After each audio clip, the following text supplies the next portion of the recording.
sim, num futuro, o inventário é algo que não vai existir, que só vai pegar os incautos. A grande maioria das famílias jamais vão ser pegas pelo inventário. Por que isso?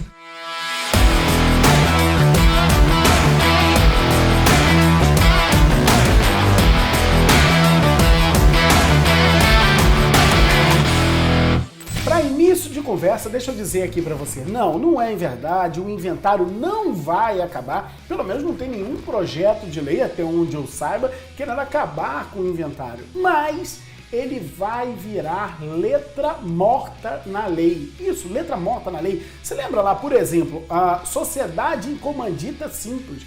Provavelmente você estudou essa jossa, mas ninguém nunca viu. Isso é pior que enterro de anão. E sim, num futuro, o inventário é algo que não vai existir, que só vai pegar os incautos. A grande maioria das famílias jamais vão ser pegas pelo inventário. Por que isso? No passado, as famílias, elas não tinham patrimônio. Eu lembro quando eu era criança, se falava em sonho da casa própria. Hoje em dia, a classe média já tem outra realidade. Ela tem casa própria ou, pelo menos, tem acesso a ter casa própria. Então, veja, naquele momento que a família não tinha patrimônio, ninguém sentia a dor do inventário, porque ninguém recebia herança. Se não tem patrimônio, não tem herança. E se não tem herança, ninguém sente impacto do inventário. Hoje, a realidade está virando outra. Hoje, você está vendo famílias que construíram patrimônio, que formaram patrimônio e estão começando a sentir o peso do inventário, a dor do inventário.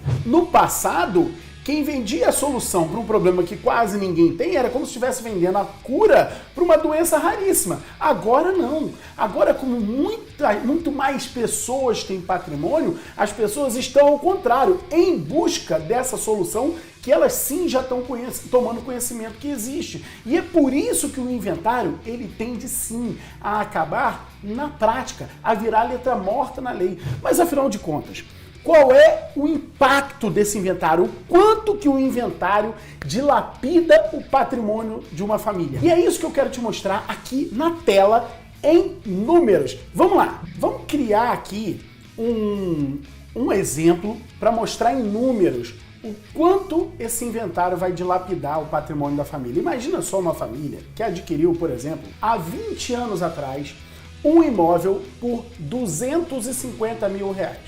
Com a valorização, aí teve Copa do Mundo, Olimpíadas e tudo mais, hoje esse imóvel, 20 anos depois, ele vale R$1.150.000. Tá? R$1.150.000 é o tamanho do patrimônio dessa família a valor de mercado, que é a base de cálculo do inventário. Então veja, vai ter imposto, o imposto sobre herança, que vai levar em 7%, eu estou falando lá do Rio de Janeiro, isso varia de estado para estado, vai até 8%, no Rio de 4 a 8%, nesse montante já é 7%, então vai levar R$80.500.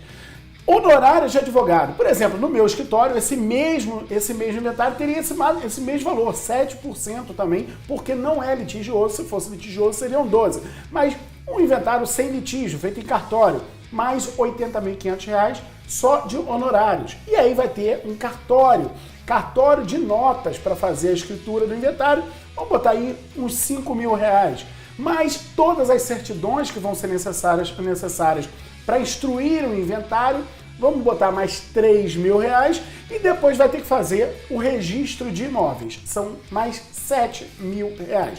Total, R$176.000. Isso corresponde a 15% do patrimônio dessa família. Mas veja bem, dificilmente uma família cujo patrimônio é de R$1.150.000 a valor de mercado, não foi isso que eles pagaram para adquirir, o filho dessas pessoas vai ter no banco, na conta dele, R$176.000 para pagar um inventário. Se tiver na conta dos pais, por exemplo, isso soma ainda mais para o inventário.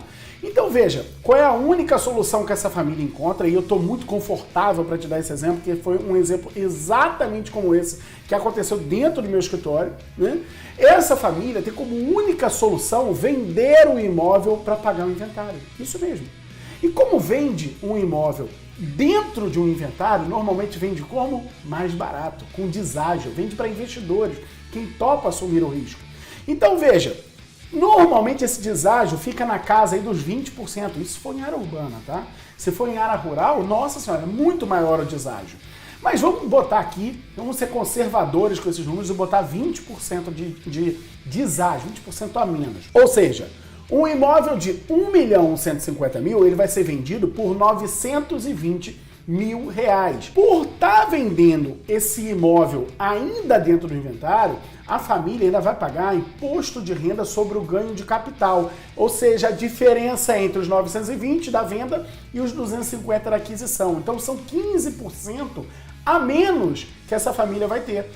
Então, quando você retoma as contas, todas aquelas contas, aqui na tela para você, o 80.500 de imposto, de honorário, 5.000 de cartório, 3.000 de certidões, 7.000 de RGI, mais agora R$100.500 de ganho de capital, nós estamos falando de um total de gastos de R$276.500. Mas veja só uma coisa, o valor da venda não foi 1.150.000, foram 920 mil. Então, 920 menos os gastos de 276.500, o saldo final no bolso dessa família vai ser de R$643.500. Moral da história, a perda patrimonial não foi de 15%, lá daqueles 176, não foi de 276, a perda patrimonial, já considerando inclusive o deságio, foi de R$506.500. Caramba, 44% do patrimônio da família. Quase a metade do patrimônio da família foi desidratado para nada, só para fazer o inventário. Agora, imagina só. Imagina se alguém chega para essas famílias, não depois que a pessoa já faleceu, mas antes, não para o filho, que pode estar interessado ou não, mas para o pai, que é o maior interessado do mundo na vida do filho, no sucesso dos filhos, no bem-estar dos filhos, que constrói patrimônio para um dia deixar para os filhos. Imagina um pai que descobre o tamanho dessa lambuja. Veja, você imagina se alguém chega com uma solução que esse gasto cai de mais de R$500 mil para cerca de R$20 mil.